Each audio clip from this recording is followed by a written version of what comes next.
My name is Mamie Harris, and I am from Cincinnati, Ohio.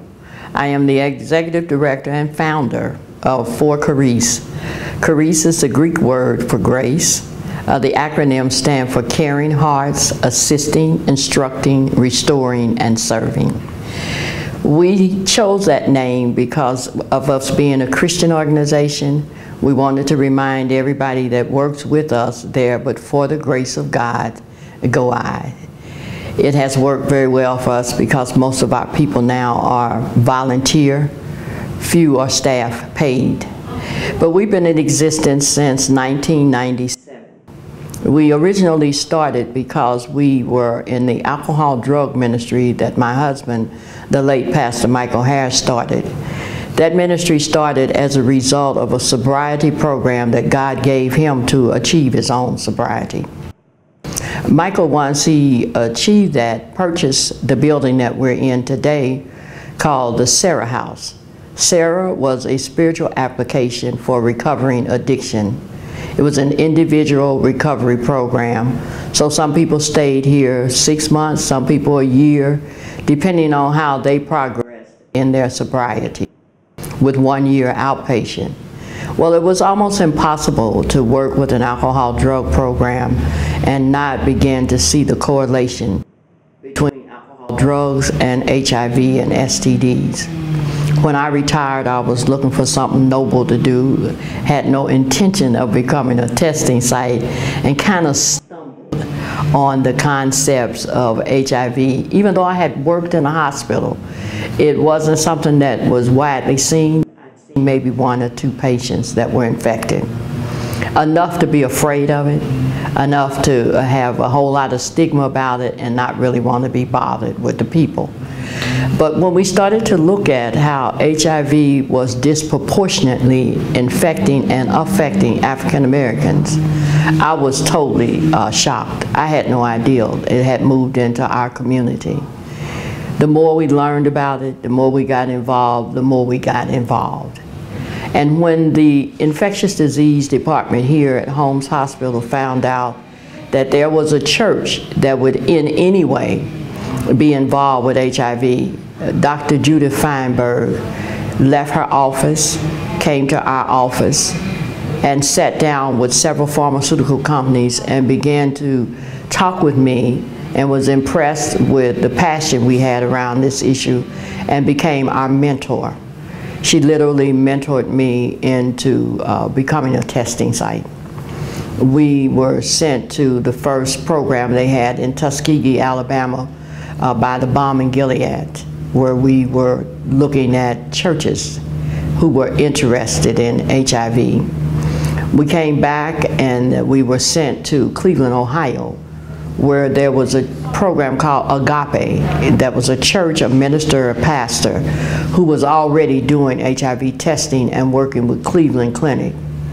So we began to see how a hospital and a religious organization could work together to do this work. They literally gave us their whole plan, laid out all their mistakes. My husband was right there with me through the whole process, and once we came back, we were trained by the Ohio Department of Health to do testing. It was a difficult task because most people did not want to believe that the church could work in this arena. They didn't want to believe, first of all, that the church could keep confidentiality. They didn't want to believe that we would be impartial about the gay community. The people from the church were in the church community were skeptical because they just didn't see why anybody from the church would involve themselves on this level. So the assumption is that either my husband or I had to have AIDS and didn't want to tell anybody because this passion was unnatural. But through all of that, we were able to manipulate our way through that process. The first thing we did to make sure that we did not put anybody in an embarrassing situation is we put a survey out in the church. We educated our church community to make sure that they understood what HIV was, how you got it, how you didn't get it.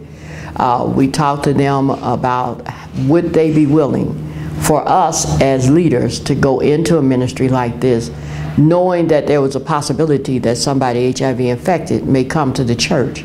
And we did not in any way want people to be ostracized or offended. Because at the time we went into this, we were hearing stories of how pastors, when they found out people were HIV infected, were literally putting bleach in the baptismal pool for fear if they baptized an infected person, they would become infected.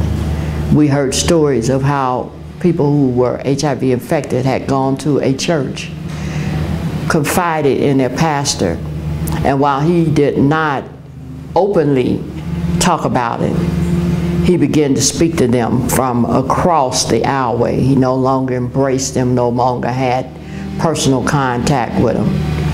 The other story we heard is how one individual had gone to a church, and when they got up at the end of the service, they turned around and saw them spraying their seat with Lysol.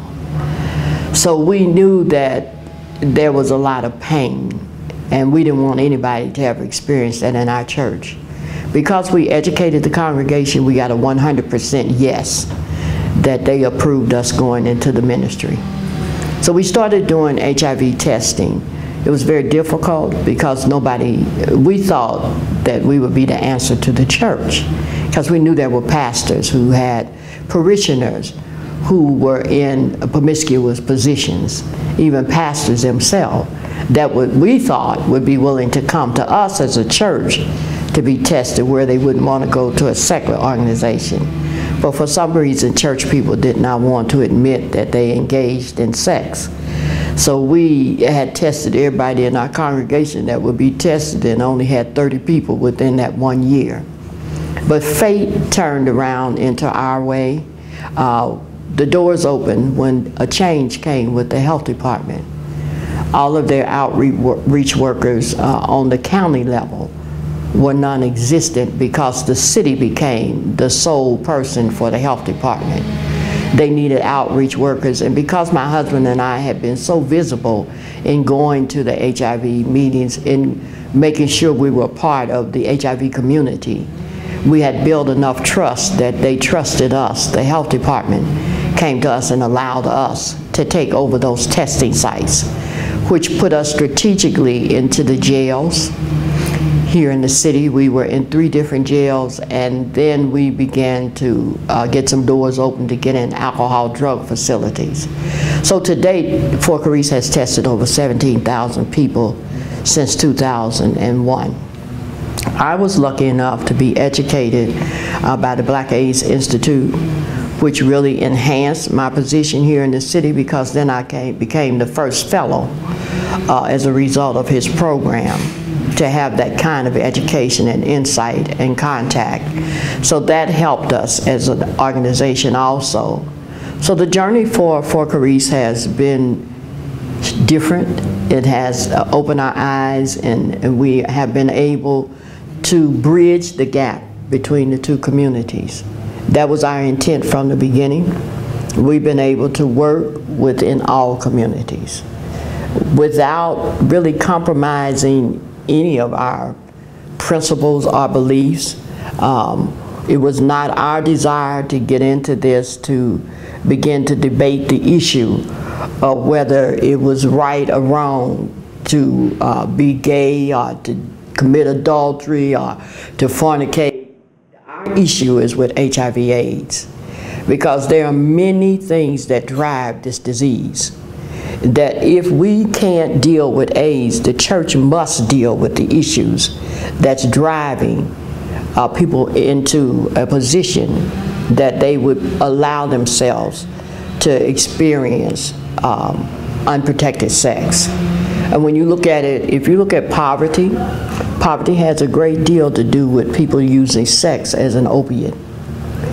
It pushes people towards drug addiction, drug abuse, the sale of drugs, which increases the incarceration of our people. And so when I look at HIV/AIDS, I do not see it simply as people who are sexually promiscuous. I see it as a humanitarian issue. And we all have to be concerned and involved. One of the things that Phil always says that has been my driving force Phil Wilson of the Black AIDS Institute, is our people, it's our problem, and it has to be our solution. And so it has been our driving force for Charis, and one of the reasons I believe that we as a church have been successful in accomplishing what we wanted to accomplish without being offensive to any community.